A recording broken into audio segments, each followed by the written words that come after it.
Finally tonight, an Irish priest and military chaplain killed during the First World War is officially on the path to sainthood.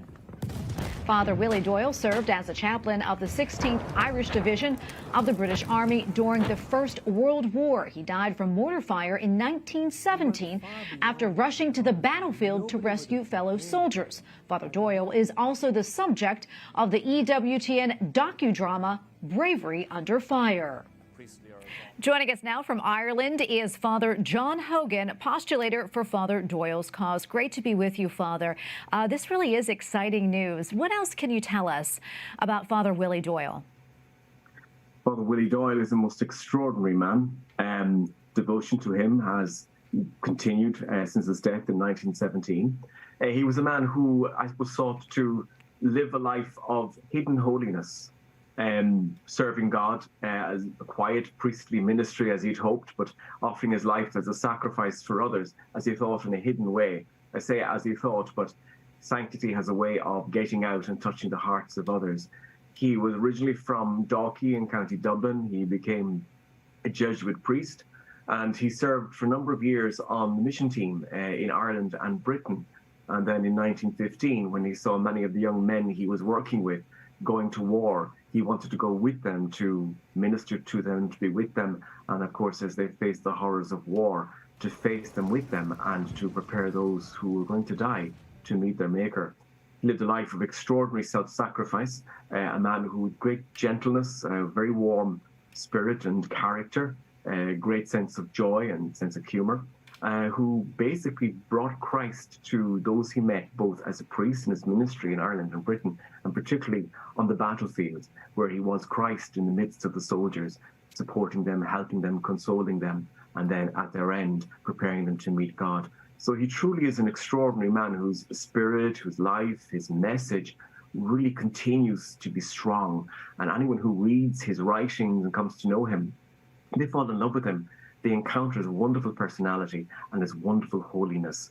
His union with God really shows us how easy it is to give ourselves to God and to allow God into our lives. Yeah, it really does. And he sounds like such an interesting person. He was such an interesting person.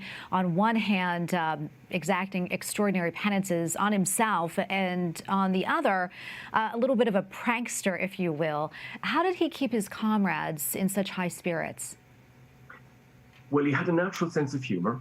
He was a prankster in his youth. There was a great sense of mischief. St. Paul speaks about grace building on nature, and by nature he was a very, very optimistic, humorous man, but also a man of extraordinary prayer.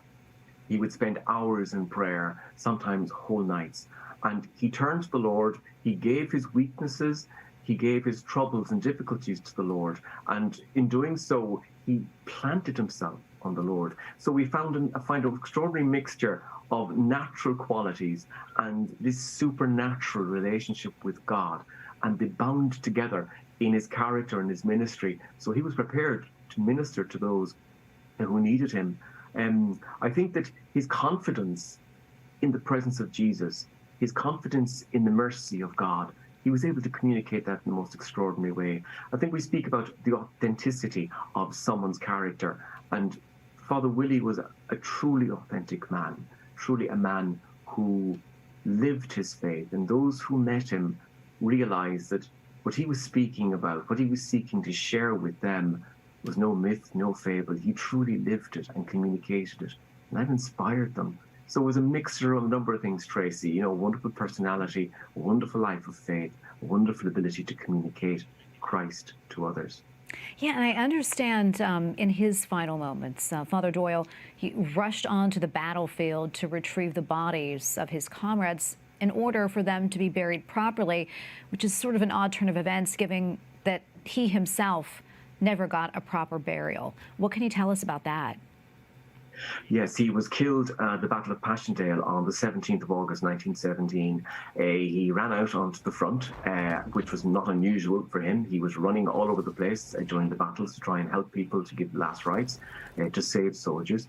And 2 Anglican soldiers had fallen in the heat of battle. So Father Willie ran out to save them, but unfortunately all 3 were hit by a shell and they were killed. Soldiers saw what happened from the trench and they ran out to recover his body, but the fighting was so intense they couldn't take the body in. So basically they just left where it was, and they said they would come back when the fighting eased to give him a burial. But when they came back, the body was gone. Whether it was destroyed by another shell or whether other soldiers came along and just found a body and just put it in with others and buried somehow, we're not sure. But I think if we look at Father Willie's life, which was one of total gift to God, total sacrifice, and even to the point of martyrdom. As a young student, as a novice, he made an act of oblation, an act of sacrifice to God, to live a life of martyrdom, confident that he would die a martyr, a Jesuit martyr. So he wanted to give all. And if we look at his death and, I suppose, the loss of his body in a way, it was a completeness to that. He gave all. Even his body is offered. It's gone. We don't know where it is. It's almost like a sacrifice, complete sacrifice. And the other aspect as well, he loved the men he served so much. He shared their life and their misery in the trenches as he shared his life with them. And there's something touching about Willie, and I sense he would have liked this, that his body lies completely lost with the bodies of many thousands of other men who are lost out in those fields, in Flanders, in France, in Belgium. And he's one with them, waiting with them for the resurrection. There's a sense of completeness, and his charity is total. And so in one way it's tragic we don't have his body, but in another way there's a completeness. And I don't think Willie would want it any other way. He lies with those who he sought to serve and give all for. Well, Father John, thank you so much for speaking with us about Father Willie and his extraordinary life. God bless you. Thank you very much, Tracy.